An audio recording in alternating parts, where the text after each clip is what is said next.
They called her the Dutch diva of the saxophone, a woman whose music could melt the air itself. But behind the shimmering spotlight, behind the applause and the electric sax riffs, there was Candy Dulfer, passionate, rebellious, and haunted by a love life that was never as smooth as her sound. This is the story of Candy Dulfer, the fire, the fights, the forbidden affairs, and how one woman turned every heartbreak into music. Born in Amsterdam in 1969, Candy Dulfer didn't just discover music, she inherited it. Her father, Hans Dulfer, was a famous Dutch jazz saxophonist. The house was filled with brass, smoke, and rhythm. But Candy wanted more than her father's shadow. She wanted fame, love, danger, and she wanted it young. At just 6, she was already playing the sax. By 14, she was leading her own band, Funky Stuff. And even then, the crowd saw something magnetic, not just talent, but sensuality. She was the kind of performer who could flirt with her instrument, make the crowd feel the heat of her notes. But with the glow came whispers. Some said she was too sexy for jazz. Others accused her of using her charm more than her chops. Candy didn't care. She played harder, louder, dirtier. The girl with the golden horn was ready to burn. 1987, a turning point. One night in the Netherlands, a legend arrived. Prince. He was scouting for musicians, craving something raw, European, and electric. Candy Dulfer walked onto his stage like a storm. Her sax tore through the beat, and Prince, always drawn to women who were both power and mystery, was instantly hooked. He called her Candy, the Dutch Fire. Soon she was performing alongside him, appearing in his videos and joining his tours. The tabloids went wild. Prince's new muse. Dutch saxophonist stirs up the Purple Palace. Behind the velvet curtains, rumors of romance began to swirl. Was she just another protégé, or something more?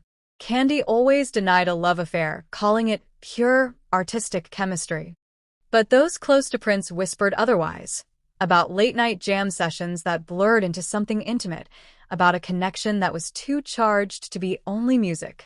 Prince wrote her letters, cryptic, poetic, and invited her to Paisley Park. There, away from the cameras, they played together until sunrise.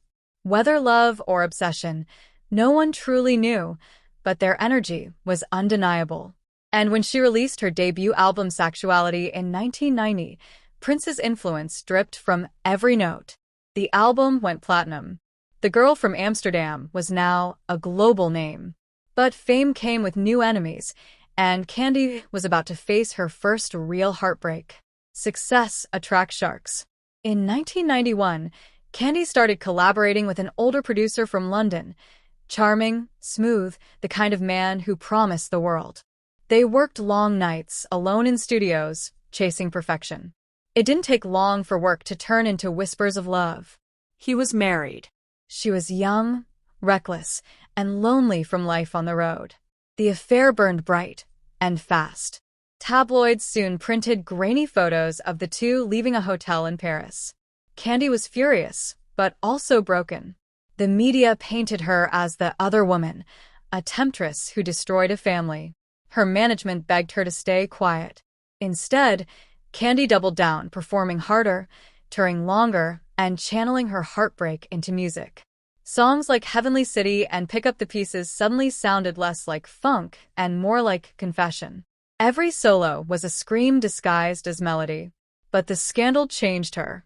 For the first time, Candy realized the world loved her only when she played the saint or the sinner, never just herself. The 1990s were Candy's battlefield. She fought with record labels over creative control, wanting to push her sound into funk and pop, while executives wanted radio-friendly jazz. There were shouting matches, canceled sessions, and even a walkout that nearly ended her contract. Candy was called difficult. But her defiance drew admiration too. Musicians like Dave Stewart of the Eurythmics stood by her. Together, they created edgy, seductive performances that blurred the line between rock and jazz. And yet, behind the strength, Candy's personal life was collapsing. She'd started dating a fellow musician, a guitarist known for his temper. Their chemistry was volcanic. They fought backstage, they fought in cars, they fought during tours.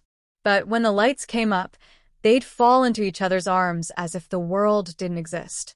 Their love was chaos wrapped in rhythm until one fight in Berlin turned violent. Glass shattered, instruments smashed, and Candy walked out, never looking back.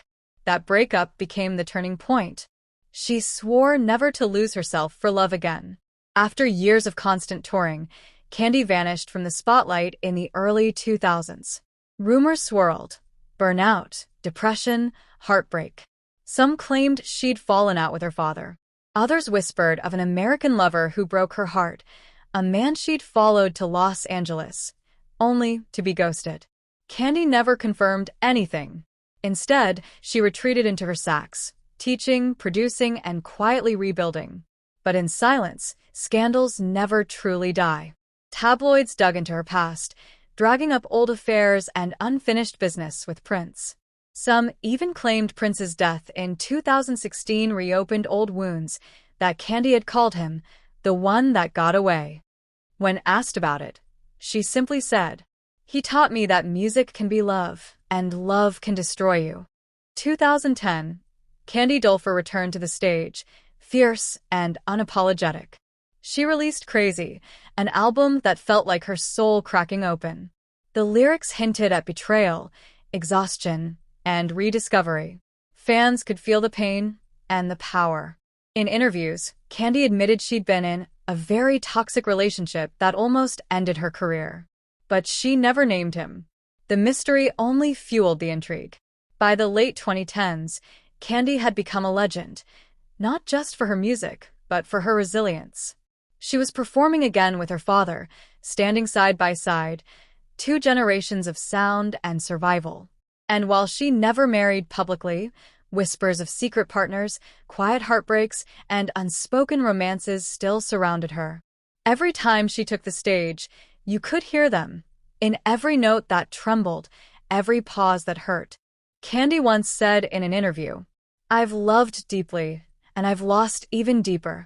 She found love again, not in fame, not in the industry, but in peace. A longtime friend, a fellow Dutch artist, became her quiet partner in the years that followed. They kept their life private, living by the water near Amsterdam. No red carpets, no paparazzi, just music, laughter, and the rhythm of 2 hearts that had survived too much noise. Candy often jokes that her saxophone was her only constant lover, because it never lies and it never leaves. Her story is one of survival, not just as a woman in a male-dominated world, but as an artist who refused to be silenced by scandal. From Prince's mysterious muse to the woman who redefined jazz for a new generation, Candy Dulfer remains both an icon and an enigma. Her sax still sings of passion, betrayal, and redemption. And maybe, somewhere deep inside that golden horn, the echoes of her lost love still play, softly, endlessly, beautifully. Love made her famous. Pain made her powerful, and music made her immortal. This was the untold story of Candy Dulfer, the woman who turned heartbreak into harmony and scandal into sound.